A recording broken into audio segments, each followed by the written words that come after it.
Tadinya kita cuma ya bicara sajalah. Tapi ternyata katanya ada pertanyaan. Jadi ya silahkan. Kalau ada pertanyaan apa yang mau ditanyakan?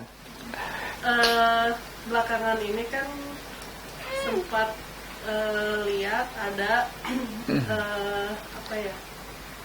sejenis obrolan lah gitu di internet. Ternyata ada di Korea itu ada orang-orang yang mereka percaya akan adanya Tuhan, tapi mereka memilih untuk tidak memeluk salah satu agama yang ada di dunia lah gitu. Nah itu pandangannya seperti apa? Kenapa orang itu bisa percaya terhadap Tuhan tapi tidak mau memilih memilih agama? Ya. Sekali lagi, terus terang saja, saya tidak bisa mendefinisikan agama secara komprehensif, secara definitif tadi. Apa sih agama itu? Nah, sehingga karena saya juga tidak bisa mendefinisikan agama itu secara definitif dan komprehensif tadi, untuk menentukan siapa orang yang beragama dan siapa yang tidak beragama, itu juga agak sulit menentukannya itu. Apakah misalnya begini, di dunia ini kita mengenal berbagai agama besar lah. Kita beragama Islam, orang lain beragama Katolik, Kristen, ada Buddha, ada Hindu, dan lain sebagainya. Apakah agama itu hanya itu saja? Atau ada agama-agama lain? Itu. Nah, oleh karena itu agak sulit untuk memasukkan seseorang itu beragama atau tidak. Hatta orang yang memeluk agama tertentu pun, misalnya, apakah dalam satu definisi tertentu dia masih dikatakan beragama? Kalau itu bingung, contoh begini. Misalnya tadi ada hadis Nabi yang mengatakan, kata Rasulullah, ad-din, agama itu husnul khuluq, agama itu akhlak yang baik. Nah, kalau ada orang yang memeluk satu agama, atau katakanlah seorang muslim, dia tidak berakhlak baik, apakah dia masih beragama? Kan kata Rasulullah, agama itu adalah akhlak yang baik. Akhlak yang baik, husnul khuluq. Ada orang pemeluk agama Islam dan dia tidak berakhlak baik, apakah dia masih beragama atau tidak? Itu menjadi satu persoalan. Mungkin kita akan mengatakan, oh masih tetap beragama. Itu hanya bagian kecil saja yang tidak dia laksanakan. Oke, kalau begitu mungkin dia beragama tapi tidak sempurna keagamaannya. Atau misalnya tadi, ad-din huwal aqal, agama itu adalah akal. La dina liman la aqla lahu. Jadi menurut hadis itu, kalau kita beragama itu harus menggunakan akal. Tapi misalnya ada orang yang dalam beragamanya itu mengesampingkan akal. Apakah itu juga dia masih tetap beragama? Nah, sekarang persoalannya, ada orang yang dia tetap percaya kepada Tuhan, adanya Tuhan, tapi dia tidak mengikuti agama tertentu yang sudah kita kenal tadi, agama-agama besar itu. Apakah dia itu sebetulnya beragama atau tidak? Nah, itu tergantung juga kepada definisi agama itu. Itu. Karena saya tidak bisa mendefinisikan secara pas ya, secara definitif tentang agama itu, maka mungkin dalam definisi yang parsial seperti tadi, Kalau dikatakan misalnya ad-din husnul khuluq, agama itu adalah akhlak yang baik.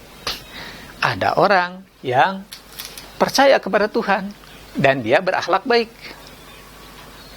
Apakah dia termasuk beragama atau tidak? Itu. Jangan-jangan dalam definisi yang seperti ini dia tetap sebetulnya beragama. Itu. Kemudian ada orang yang dia percaya kepada Tuhan, tapi dia tidak, dalam definisi yang kedua misalnya salah satunya dikatakan bahwa agama itu adalah akal, dan dalam beragama itu harus, orang itu percaya kepada Tuhan, tidak memeluk sebuah agama, tapi dia menggunakan akal, itu, sehingga dengan akalnya dia bisa mengetahui mana sih yang baik, mana yang buruk, mana yang benar, mana yang salah. Apakah orang seperti itu tidak beragama? Itu. Jangan-jangan dalam satu definisi dia sebetulnya beragama. Itu. Ya, sama seperti misalnya ada orang yang ateis, dia menolak adanya Tuhan. Agak mustahil kayaknya kita menolak adanya Tuhan itu. Karena siapa yang menjadikan kita hidup di alam dunia ini, pastilah ada sebuah kekuatan yang mengendalikan kita. Itu, dan itu adalah Tuhan.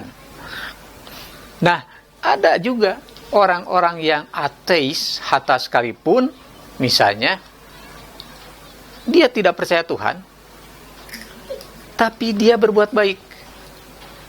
Itu. Salah satu guru saya itu dulu pernah tinggal di Australia.